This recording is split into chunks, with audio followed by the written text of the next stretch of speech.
أعوذ بالله من الشيطان الرجيم بسم الله الرحمن الرحيم ووصينا الإنسان بوالديه إحسانا حملته أمه كرها ووضعته كرها وحمله وفصاله 30 شهرا حتى إذا بلغ أشده وبلغ 40 سنة قال رب أوزعني أن أشكر نعمتك التي أنعمت علي وعلى والدي وأن أعمل صالحا ترضاه وأصلح لي في ذريتي إني تبت إليك وإني من المسلمين. கண்ணியத்திற்குரிய அல்லாஹ்வின் அடியார்களே, சூரத்துல் அஹ்காஃபை நாம் பார்த்து வருகின்றோம். அதில் 14 வசனங்களை நாம் பார்த்து முடித்திருக்கிறோம்.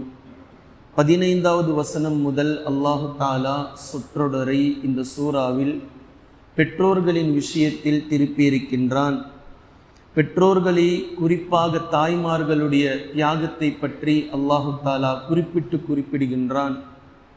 சூரா பனி இஸ்ரவேலில் நீங்கள் பார்க்கலாம், உங்களுடைய பெற்றோர்கள் வயது முதிர்ந்தவர்களாக ஆகிவிட்டால் நல்ல முறையில் அவர்களிடத்தில் நடந்து கொள்ளுங்கள் என்பதை அல்லாஹு தாலா பிரத்யேகமாக பேசுவதை நம்மால் பார்க்க முடிகின்றது.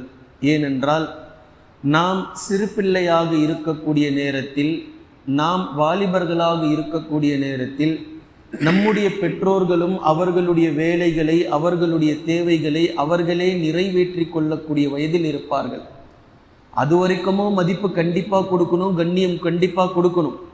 எப்போது பெற்றோர்கள் வயது முதிர்ந்தவர்களாக ஆகி விடுகிறார்களோ, வயது முதிர்ந்தவர்களாக ஆனதற்கு பின்னால் அவர்களுக்கு சரியாக சில விஷயங்கள் புரியாது, சரியாக பேச வராது, நினைவாற்றல் இழந்திருக்கும், சொன்னதையே மீண்டும் மீண்டும் திரும்பி சொல்வார்கள், வேறு மாதிரியான எண்ணங்கள் இருக்கும் அவர்களுக்கு.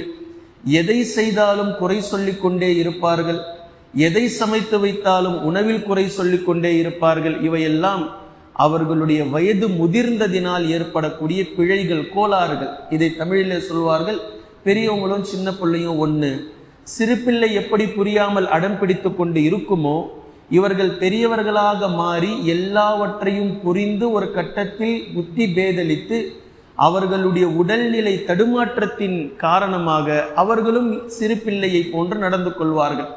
இப்போ இந்த நேரத்தில் தான் அல்லாஹு தாலா பிள்ளைகளுக்கு சோதனையை வச்சிருக்கிறான். உங்களுடைய பெற்றோர்களுக்கு நீங்கள் நல்ல முறையில் நடந்து கொள்ளுங்கள். இம்மா எபுலுகன்ன இந்தகல் கிபரு அஹதுஹுமா, அவர்கள் வயது முதிர்ந்தவர்களாக மாறிவிட்டால் அப்போ நீங்க காட்டுறீங்க பாருங்க அவங்க கிட்ட பொறுமை. இதுதான் அல்லாஹ் கிட்ட மிகப்பெரிய இடத்தை பிடிக்க போகுது. அவர்கள் திரும்ப திரும்ப பேசுவார்கள்.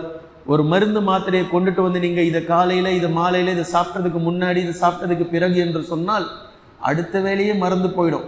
உடனே ஒரு மகன் தன்னுடைய தந்தையிடத்தில், தாயிடத்தில் கோபப்படுகிறார். காலையில தானே சொன்னேன், எத்தனை வாட்டி சொல்றது, ஒரு வாட்டி சொன்னா புரியல என்று கோபப்படக்கூடிய நிலைகளை நாம் பார்க்கிறோம். ஆனால் இதே போன்று சிறு பிள்ளைகள் இருக்கும் போதும் பெற்றோர்களிடத்தில் பிள்ளைகள் ஒரே விஷயத்தை 100 முறை கேட்டார்கள், 1000 முறை கேட்டார்கள். ஒரு முறை கூட பெற்றோர்கள் சலிப்படைந்ததே இல்லை.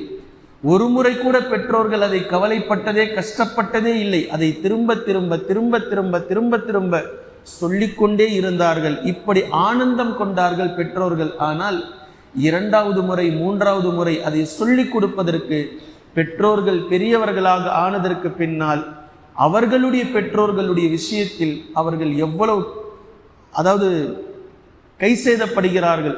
பெற்றோர்கள் கை சேதப்படுகிறார்கள், இவங்க சலிப்படைகிறார்கள். எத்தனை முறை சொல்றது, எத்தனை மாதிரி சொல்றது என்று. இப்போ பாருங்க, நபி ஸல்லல்லாஹு அலைஹி வஸல்லம் அவர்கள் பிரபல்யமான ஹதீஸ், ஒவ்வொரு ரமலானிலும் நாம் நினைவு கூறக்கூடிய ஹதீஸ். ஜிப்ரீல் அலைஹிஸ்ஸலாம் அவர்கள் நபி ஸல்லல்லாஹு அலைஹி வஸல்லம் அவர்களிடத்தில் வந்தார்கள். வந்த நேரம் ஜும்ஆவினுடைய மிம்பரில் நபி ஸல்லல்லாஹு அலைஹி வஸல்லம் அவர்கள் இருந்த நேரம்.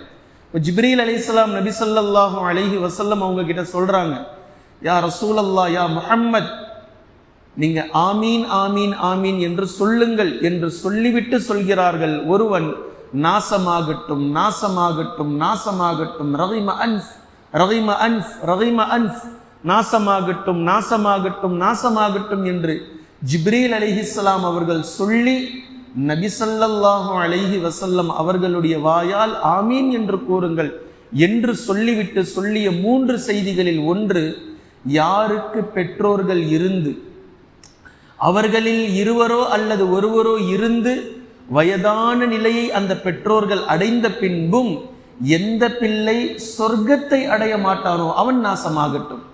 எப்படிப்பட்ட ஒரு வாய்ப்பு பாருங்க. அல்லாஹு தாலா எல்லா மனிதர்களுக்கும் சொர்க்கம் செல்வதற்கான இலகுவான ஒரு வழியை ஏற்படுத்தி வைத்திருக்கின்றான். ஒரு சூப்பரான ஒரு பாலம் சொர்க்கம் செல்வதற்காக. அது எது? யாருக்கெல்லாம் பெற்றோர்கள் இருக்கிறார்களோ அவர்களுக்கு பணிவிடை செய்வதின் மூலமாக அல்லாஹு தஆலா திருப்தி கொள்கின்றான். அதன் மூலமாக அல்லாஹ் நாடினால் இன்ஷா அல்லாஹ் சொர்க்கம் கிடைப்பதற்கு மிக ஏதுவான வழியே அதுதான். நபி ஸல்லல்லாஹு அலைஹி வஸல்லம் அவங்க கிட்ட ஜிப்ரீல் அலைஹிஸ்ஸலாம் கேட்கக்கூடிய துவா, எவர்களுக்கு வயது முதிர்ந்த பெற்றோர்கள் இருந்து எவன் சொர்க்கம் செல்லவில்லையோ அவன் நாசமாகட்டும். அப்படின்னா என்ன அர்த்தம்?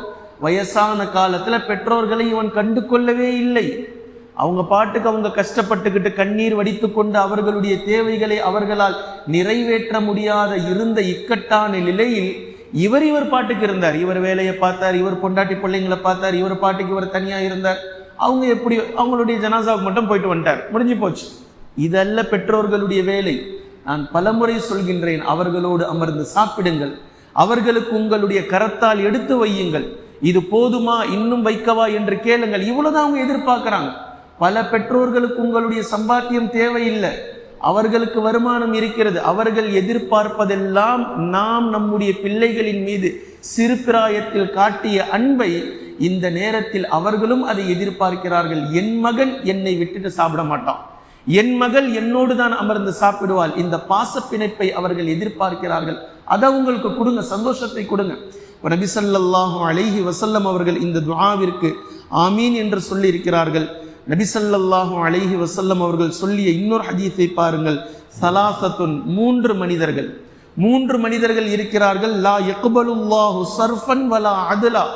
எப்படிப்பட்ட துர்பாக்கியசாலி பாருங்க.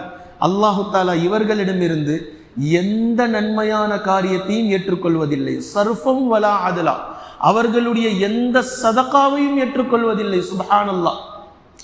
முஸ்லிம் அல்லாதவர்கள் சதகா செய்தாலே அதற்கான நன்மையை அல்லாஹு தஆலா இந்த உலகத்தில் கொடுத்து விடுவான்.